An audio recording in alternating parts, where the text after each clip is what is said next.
శాంతి. అంతర్ముఖులుగా అయి విచార సాగర మథనం చేసినట్లయితే సంతోషము మరియు నశ ఉంటుంది. మీరు బాబా సమానమైన టీచర్లుగా అవుతారు. ఎప్పుడైతే ఇతరుల కళ్యాణమును కూడా చేసి అందరినీ సంతోషపరుస్తారో అప్పుడే స్థిరమైన సంతోషం ఉండగలదు. దయార్థ హృదయులుగా అయినట్లయితే సంతోషం ఉంటుంది. ఎవరైతే దయార్థ హృదయులుగా అవుతారో వారి బుద్ధిలో ఓహో, మమ్మల్ని సర్వాత్మల తండ్రి చదివిస్తున్నారు, పావనంగా తయారు చేస్తున్నారు, మేము విశ్వ మహారాజులుగా అవుతాము అని ఉంటుంది. ఇటువంటి సంతోషాన్ని వారు దానం చేస్తూ ఉంటారు. ఆత్మలకు పరమాత్మ గుడ్ మార్నింగ్ చెప్తున్నారని పిల్లలకు తెలుసు. లౌకిక రీతిలో గుడ్ మార్నింగ్ అయితే ఎంతోమంది చెప్తూ ఉంటారు. వీరు అనంతమైన తండ్రి, వీరు వచ్చి చదివిస్తారు, అనంతమైన తండ్రి మనల్ని చదివిస్తున్నారు అని వారు మనకు తండ్రి, టీచర్, గురువు అని ఈ నిశ్చయం రోజంతా బుద్ధిలో ఉండాలి.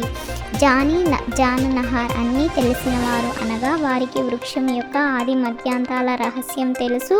తండ్రే మనుష్య సృష్టికి బీజరూపుడు, జ్ఞానసాగరుడు. వారిలోనే మొత్తం జ్ఞానమంతా ఉంది.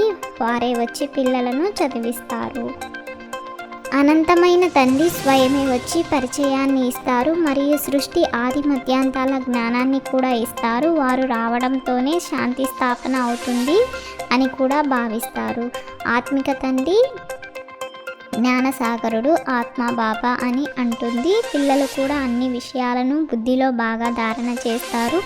అంతర్ముఖులుగా అయ్యి ఎప్పుడైతే ఈ విధంగా విచార సాగర మథనం చేస్తారో అప్పుడు ఆ సంతోషము మరియు నశ ఉంటుంది. తండ్రి వచ్చారు, మనల్ని చదివించేవారు కూడా వారే శాంతి స్థాపనను కూడా చేస్తారు. ఎప్పుడైతే ఈ లక్ష్మీనారాయణల రాజ్యం ఉండేదో అప్పుడు శాంతి ఉండేది. ఇక్కడ అశాంతి ఉంది. ఎవరైతే పరమాత్మనికి ప్రియులుగా అవుతారో వారు విశ్వానికి ప్రియులుగా అవుతారు. ఇందులో కేవలం భవిష్య ప్రాప్తియే కాదు, వర్తమానంలో కూడా ప్రాప్తి ఉంటుంది. ఎప్పుడెప్పుడు నాది నాది అనేది వచ్చినా నా బాబా అని అంటూ దాన్ని సమాప్తం చేసేయండి.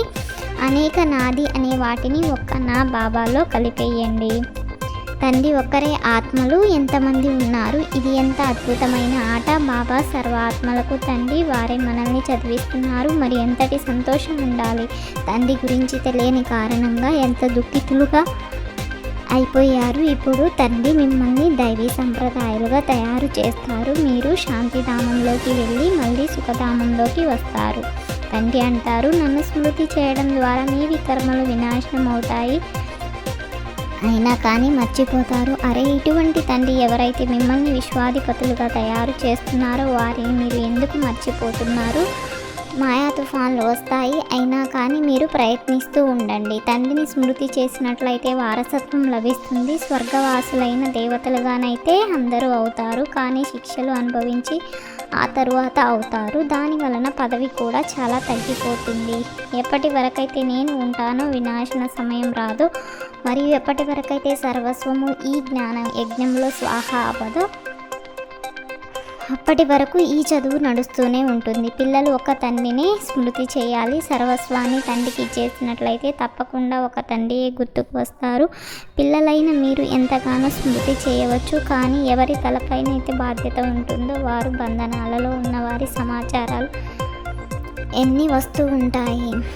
మనం గోపి వల్లభుని గోపికలము. ఈ సంతోషం మరియు నశాలో ఉండాలి. అంతర్ముఖులుగా అయి విచార సాగర మథనం చేస్తూ బాబా సమానంగా టీచర్గా అవ్వాలి. సుధాముని వలె మీ సర్వస్వాన్ని ట్రాన్స్ఫర్ చేయడంతో పాటుగా చదువును కూడా బాగా చదువుకోవాలి. వినాశనానికి ముందే తండ్రి నుండి పూర్తి వారసత్వాన్ని తీసుకోవాలి. కుంభకర్ణుని నిద్రలో నిద్రిస్తూ ఉన్న వారిని మేల్కొల్పాలి. మధురతా గుణం ద్వారా సంస్కారాల మిలనం చేసుకుంటూ మంగళ మిలనాన్ని జరుపుకునే హోలీ హంస భవ.